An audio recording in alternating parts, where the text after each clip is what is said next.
Hey, ¿qué tal? Yo soy Axel Juárez y bienvenidos a otro episodio de Medita y Descansa.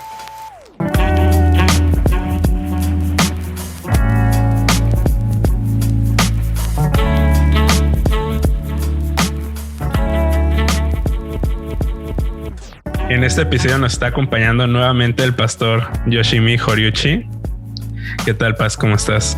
Hola a todos, buenas tardes. Muy bien, Axel. Qué gusto saludarte. Sí.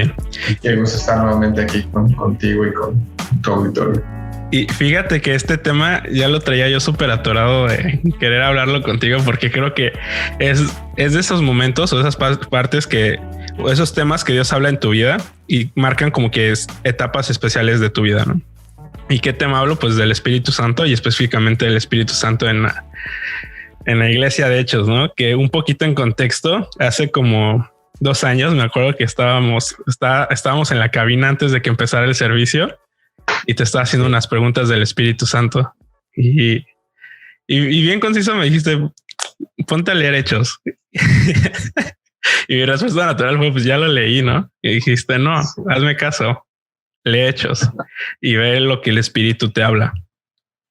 Y no, hombre, creo que esa etapa es donde más he visto la obra del Espíritu Santo, más claro lo he visto en las Escrituras que en ninguna otra etapa de mi vida.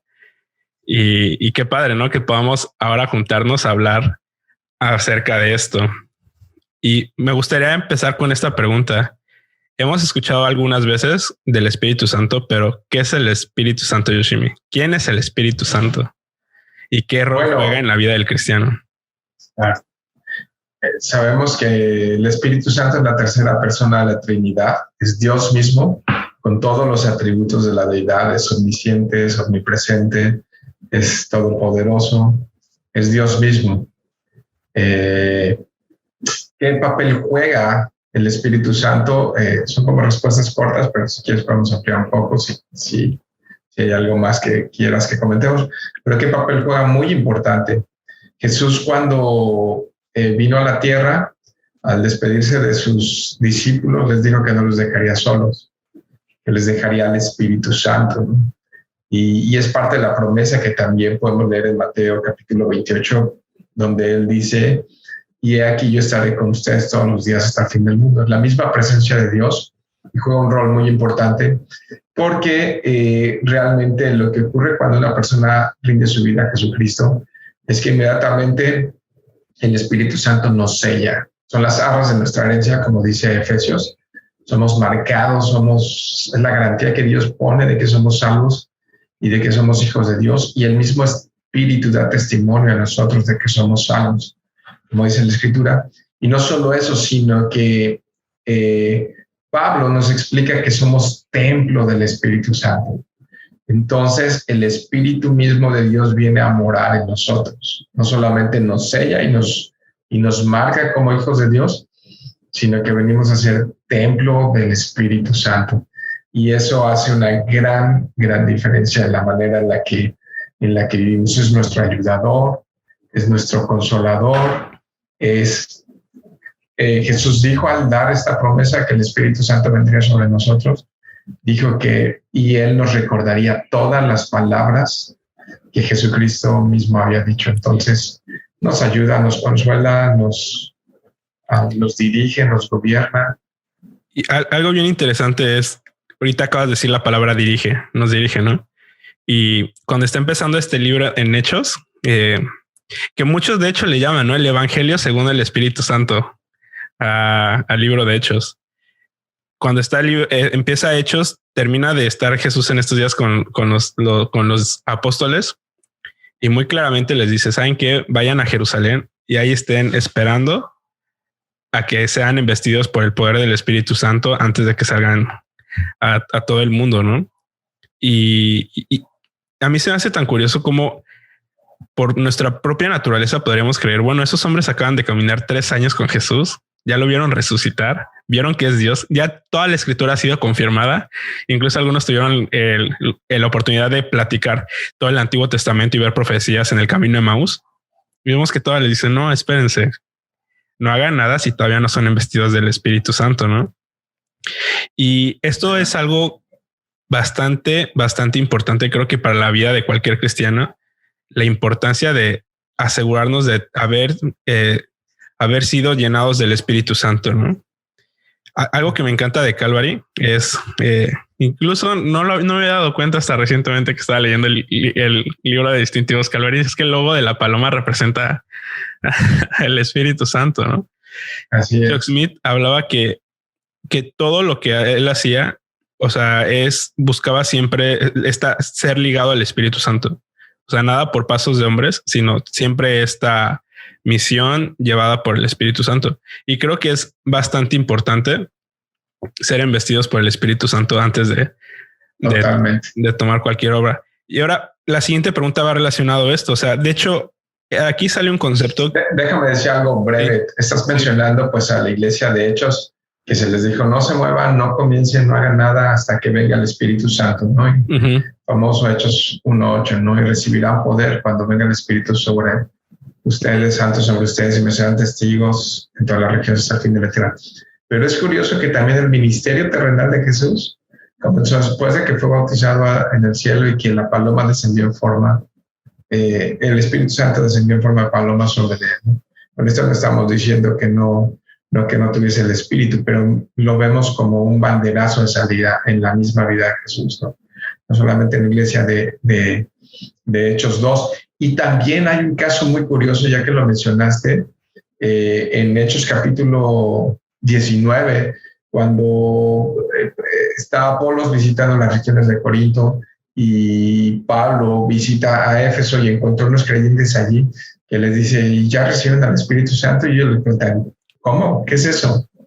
Explícanos. Ya eran creyentes. Igual que lo que estás mencionando, que los apóstoles ya eran salvos. Ya tenían las arras de la herencia, ya habían sido salvos, pero aún no habían sido investidos, aún no habían sido llenos o bautizados por el Espíritu Santo. Y lo mismo ocurre con esos creyentes en el libro de Hechos, ¿no? Y en ese momento se bautizan y reciben el don del Espíritu Santo. Es bien padre porque pareciera que estamos caminando por el libro de Hechos y es muy paralelo a cómo Dios habló en mi vida en esa etapa. Porque justamente yo tenía las mismas preguntas de, bueno, ¿tengo yo seguridad de salvación? Sé que soy salvo, sin embargo es la primera vez que estoy leyendo del bautismo del Espíritu Santo y veo la necesidad para los apóstoles y la necesidad para mi vida como creyente, ¿no? De tengo que ser bautizado por el Espíritu Santo, que es mi siguiente pregunta para ti. ¿Qué es el bautismo del Espíritu Santo o la llenura del Espíritu Santo y cómo se ve? ¿Cómo alguien lo puede ver? Bueno, la llenura del Espíritu Santo es una comunión, una plenitud del Espíritu Santo obrando en la vida del creyente. Pablo un poco nos dice que el Espíritu que vivificó a Jesucristo entre los muertos mora en nosotros, ¿no? Y cuando el Espíritu Santo está morando en la vida del creyente, no solo es acerca de los dones, sino de la manifestación de los frutos del Espíritu Santo. Conocemos por lo que nos dice Gálatas que el fruto del Espíritu es amor, gozo, paz, paciencia, benignidad, fe, mansedumbre, templanza. Para mí una persona que muestra la llenura del Espíritu Santo es esa. En Efesios, Pablo, cuando habla acerca del comportamiento y de la vida cristiana, dice, antes de ser, dice, no se llenen, no se embriaguen con vino, en lo cual hay disolución, sino antes bien sean llenos del Espíritu Santo. Y después él empieza una serie de instrucciones a los que trabajan para un empleador, ¿no? En el caso de los esclavos en la época bíblica, empieza a dar instrucciones a los jóvenes, empieza a dar instrucciones a los matrimonios. Nos dice que nos sometamos unos a otros, les dice a las esposas que se sometan, a los esposos que amen como Cristo amó a la iglesia. Entonces, evidentemente, la principal manifestación del Espíritu Santo, de la llenura y del bautismo del Espíritu Santo, no son los dones, sino es el amor. Es el carácter de Cristo manifestándose en la vida del creyente. Esta es la mayor y principal manifestación del Espíritu Santo en la vida del creyente. Sí, tienes toda la razón. Porque ¿de qué me sirve tener dones si no tengo amor? Entonces llegan a ser dones muertos. Sí. Algo, de hecho, que también vemos en la iglesia después de que esta iglesia primitiva recibe el bautismo del Espíritu Santo. Y me acuerdo que cuando leí esto, decía, esto es un fruto también del Espíritu. Este es un reflejo de cómo se ve el Espíritu Santo lleno en una vida, independiente de los dones, ¿no? Es Hechos 2, 46. Y perseverando unánimes cada día en el templo. Perseverando unánimes. Y me acuerdo, Unidad, ¿no? sí, unidad. Y más Comunión. porque comunión, exacto. Y más porque cuando estás permaneciendo unánime con alguien, no significa que seas un clon de esa persona, sino que le amas al grado de decir, ¿sabes qué? O sea, a lo mejor incluso tengamos una diferencia en este pedacito de doctrina, pero pues, Claro. lo hacemos a un lado para que... Unidad no es lo mismo que uniformidad, ¿no? Exactamente. Y me acuerdo más de esto porque justamente cuando leía esto me acuerdo que yo personalmente empezaba a tener problemas con alguno de mis hermanos cristianos y a cada rato había roces. Y cuando leí esto dije, wow, esto no es un reflejo del Espíritu Santo o no de la llenura del Espíritu Santo. Y siempre me ha hablado de eso, de quieres demostrar la llenura del Espíritu Santo y no es algo que se finge, es algo que se da. Permanece unánime con tus hermanos, ¿no? Y siempre me pongo a pensar en esto cada vez que porque es bien común que entre cristianos se calienten luego las pláticas una vez que empezamos a hablar que si del las redes sociales. Exactamente. Las redes sociales ahorita son una barbaridad. Una locura. ¿No? Y no estamos unánimes los unos con los otros. Y lo vuelvo a decir, y tú bien lo dijiste, no es uniformidad. Somos diferentes, todos somos diferentes. Sin embargo, es permanecer en una unánimes. Unánime, sí. De hecho, Jesús es lo que oró por sus discípulos, ¿no? En Juan capítulo 17, conocía como la oración sacerdotal de Jesús por sus discípulos, y es bien explícito en el tema de la unidad, ¿no? Y esto debe ser un fruto del Espíritu Santo realmente.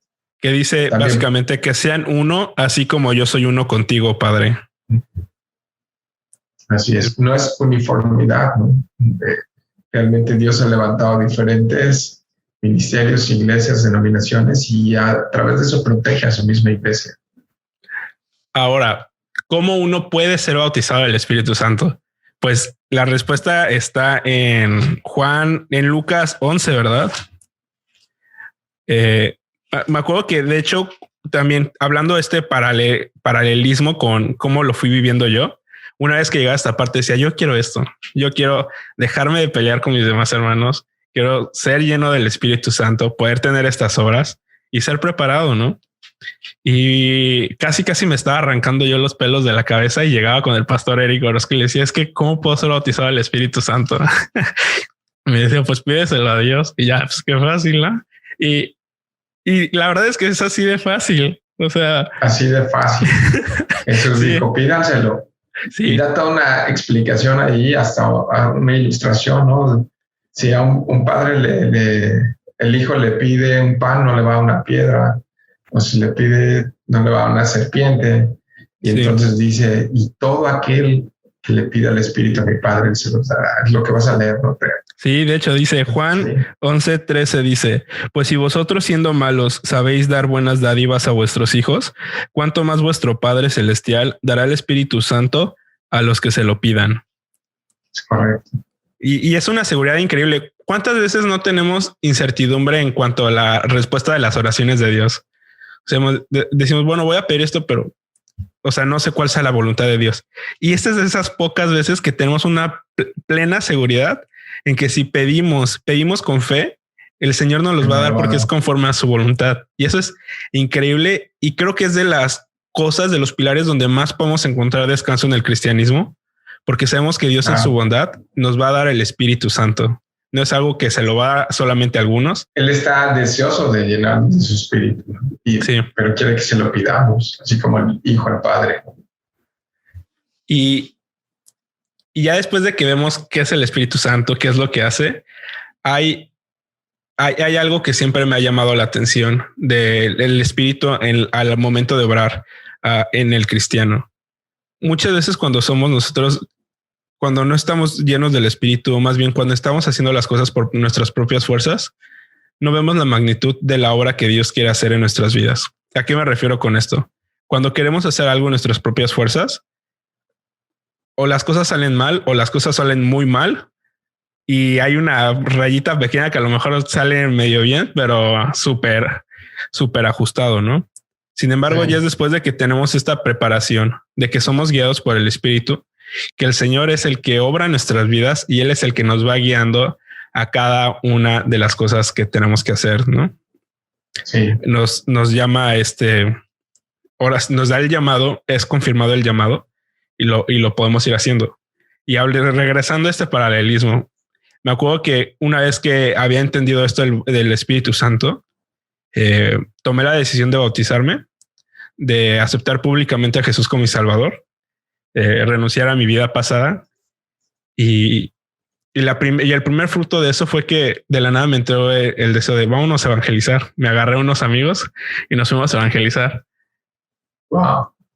Y podía sentirlo, o sea, podía sentir esa llenura del Espíritu Santo y que Dios era el que estaba obrando. Porque hasta tiene un diferente sabor de boca el hacer las cosas con tus propias fuerzas a ir llevadito por Dios, ¿no? Y ya después de esto, pues venía la siguiente cosa de, bueno, ¿cuál es mi llamado? ¿Qué es lo que Dios me ha llamado? ¿Qué es lo que quiere hacer Dios con mi vida? Y tenemos nosotros varias respuestas de qué es lo que quiere hacer Dios con mi vida. Y lo vemos también en la iglesia de Hechos, ¿no? Por ejemplo, había una necesidad en la iglesia de Hechos y era el acomodo de las mesas o la organización de las mesas cuando estaban repartiendo las despensas, por así decirlo, ¿no? La distribución sí, de los bienes, sí. De los bienes. Y pareciera una tarea tan cotidiana, pero sin embargo se necesitaba alguien responsable que fuera lleno del Espíritu Santo. Hechos capítulo 6, sí, dicen. Exacto. Y vemos cómo entonces los apóstoles dicen, bueno, nosotros tenemos este llamado a estar orando, intercediendo y predicando la palabra.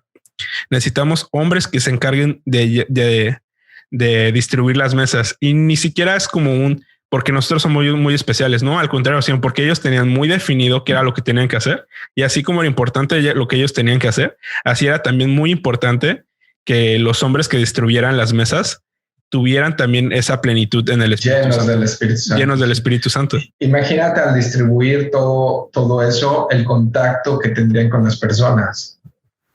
Y se requería estar llenos del Espíritu Santo. Una labor increíble, estar llenos del Espíritu Santo para poder servir de parte de Dios. Sí. A las viudas de los griegos, sí. Ahorita, como paréntesis, yo estuve sirviendo en el estacionamiento en Semilla Santa Mónica como 2 veces y créeme ahorita que mencionas lo del contacto, cuando estás en mucho contacto con la gente y más como en ese tipo de cosas, dices, wow, o sea, si no estoy en el amor de Dios, o sea, si no estoy como que caminando con el Espíritu, pues esto lo haces re mal, porque luego la carne va a querer florecer en ese tipo de situaciones, ¿no? Sí, no lo había pensado. Cuando los brothers, ¿no? Les dices, oye, estacionate allá. Sí, exacto. Se ponen bien punkies. Y vemos cómo entonces en ese momento Dios levanta a 7 varones, si no me equivoco. Bueno, levanta a varones dentro de la iglesia de Hechos y dentro de esos varones está Esteban para distribuir las mesas. Y tú dices, bueno, Esteban está distribuyendo las mesas. Y este mismo Esteban es el que va a dar un discurso en frente de todo el concilio judío y va a ser muerto apedreado. Y podríamos decir, wow, qué forma de trascender de Esteban, de distribuir las mesas a ya presentar defensa del evangelio contra el concilio judío. Pero yo creo que era el mismo Esteban que estaba distribuyendo mesas, que el mismo Esteban que estaba en frente del concilio. Hay algunos que piensan que no es el mismo y otros que sí es el mismo. Sí. Pero lo que voy es, una vez que tú eres capacitado por el Espíritu Santo. Pero los dos, sea el mismo, ¿no? Estaban llenos del Espíritu Santo. Exacto. Una vez que tú eres capacitado del Espíritu Santo, Él te va a dar la diligencia y la capacidad para poder distribuir mesas o dar defensas del evangelio contra personas que quieren tu vida. Sí. Sí, yo también creo que era el mismo. Sí, es impresionante. Oye, y mencionaste un poco ahí a Chuck Smith. Sí. Y yo quisiera recomendar a los que tengan curiosidad, si no lo han leído, a lo mejor ya muchos ya lo leyeron, pero un libro de Chuck Smith que se llama Agua Viva. Súper recomendable. Justamente me lo asignaron el Instituto Bíblico. Ahí vamos. Qué bien. Sí, muy buen libro. Muy recomendable. Aquí quiero indagar un poco más en este tema. Ahora me gustaría hablar un poco del Espíritu Santo en ya la experiencia del ministerio. Ya vimos que Él nos capacita y Él nos va guiando. Y algo bastante interesante es que el Espíritu Santo no nos va a abandonar. Nunca nos va a abandonar. Jesús dijo que Él, tú bien lo dijiste, que Él nos iba a acompañar, Él iba a estar con nosotros hasta el final de los tiempos. Y sin duda alguna hay veces que en el llamado que Dios nos ha dado, ya sea distribuyendo mesas, ya sea en el estacionamiento, ya sea en una cabina de audio, pastoreando a tu familia, cuidando a tus padres o enfrente de un púlpito, va a ser como una montaña rusa. Sin embargo, el Espíritu Santo siempre va a estar ahí al lado de nosotros, en nosotros. Y si Dios lo permite, podemos estar rebosando del Espíritu Santo, ¿no? Algo que me interesa también bastante, y hablando de esta llenura del Espíritu Santo y de la dirección que da, es al Espíritu Santo obrando en la vida de Pablo previo a su encarcelamiento. Como sabemos, Pablo es este perseguidor de la iglesia cristiana que es atrapado por el amor de Jesús, básicamente es un resumen, y empieza a orar para el evangelio. O sea, empieza a orar para evangelismo, plantar iglesias, y vemos cómo es un hombre lleno del Espíritu Santo y que todo lo que hace es guiado del Espíritu Santo, ¿no? Como incluso hay decisiones que está a punto de tomar Pablo y dice que el Espíritu Santo se lo impide. Sí, el Espíritu Santo se los prohibió, el libro de Hechos también. Sí. O también dice que Él les abrió puertas para predicar el evangelio. Así es. Y es bastante interesante cómo cuando alguien está ligado al Espíritu Santo, yo es lo que quiero hablar ahorita de la ligadura al Espíritu Santo. Uno puede estar haciendo la obra de Dios según su voluntad, según su voluntad. No es nada más estar probando y probando por aquí, por allá, hago lo que yo creo, sino es estar esperando lo que el Espíritu Santo tiene para decirme, que es, o sea, cuál es la voluntad de Dios, y entonces tomo acción, ¿no? En Hechos 20 vemos como dice Hechos 20:22 dice: y ahora he aquí, ligado yo en el espíritu, voy a Jerusalén sin saber lo que allá me ha de acontecer. Y nosotros ya sabemos qué es lo que le iba a acontecer a Pablo en Jerusalén. Él no lo sabía y ni siquiera lo vemos aquí haciendo preguntas, simplemente diciendo: ¿sabes qué? Yo estoy ligado al Espíritu Santo y Él me está diciendo que voy a Jerusalén y voy a Jerusalén. Y podemos ver la confianza de Pablo en ir a Jerusalén, cuando en Jerusalén lo que le esperaba eran golpes, arrestos, concilios, prisiones. Es un poco polémico ese viaje de Pablo, porque los hermanos antes habían orado por él y le habían dicho que no fuera. Y es todo un caso, un tema ahí. Lo único que quiero contribuir ahí es que no siempre estamos todos llenos del Espíritu Santo. No vivimos una vida siempre con el tanque lleno, ¿no? Eso sería ideal. Y yo creo que también tuvo sus momentos bajos. Pablo debió haber tenido sus momentos de dificultad, ¿no? Lo vemos inclusive cuando él narra Romanos 8, ¿no? Diciendo: miserable de mí, ¿quién me librará de este cuerpo de muerte, ¿no?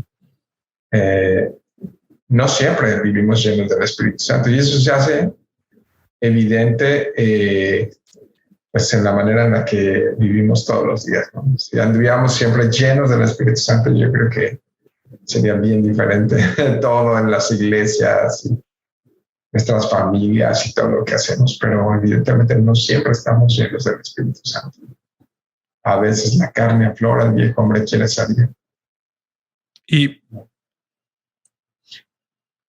en esos momentos que no estamos llenos del Espíritu Santo, ¿cómo podemos regresar a estarlo? En arrepentimiento y en volverle a pedir: Señor, lléname de ti. En buscar una comunión, una intimidad, volver a Él en adoración, volver a Él a través de la palabra de Dios, ¿no? Volver a Él en arrepentimiento, en oración, en reconocer. Recuerda que dice también la palabra de Dios que para que no contristemos al Espíritu Santo. Y también dice para que no apaguemos al Espíritu Santo. Entonces vemos que sí hay momentos en los que nuestro comportamiento trae un enfriamiento en nuestra relación con Dios, y es regresar, hacer las primeras obras, regresar a nuestro primer amor en arrepentimiento.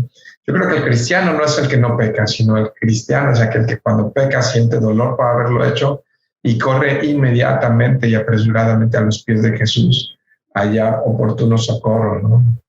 Sí. Se acerca confiadamente al trono de la gracia para hallar oportuno socorro y ser restaurado en su comunión inmediatamente con Dios, ¿no? Y una manera de crecer en esa comunión es obedecer. La obediencia es el gozo que produce la llenura del Espíritu Santo en la vida del creyente, ¿no? Entonces es obedecer lo que nos enseña y lo que nos ha dicho. Sin duda alguna es una vida creciente en el Espíritu. Estaba recordando el Salmo 51 y de hecho es interesante porque es de las únicas veces que se le llama al Espíritu Santo. Exacto. Por nombre así tal cual, Espíritu Santo. Y es David después de haber pecado. Y es curioso porque es un gran ejemplo porque de manera física demostraba muchas veces también cómo nosotros nos vemos, a lo mejor también físicamente o incluso espiritualmente. Vemos a David después de haber pecado con Betsabé, y entra como en un, incluso dice que ya no comía, como decía que ya empezaba a tener dolores en los huesos, o sea, le estaba sufriendo.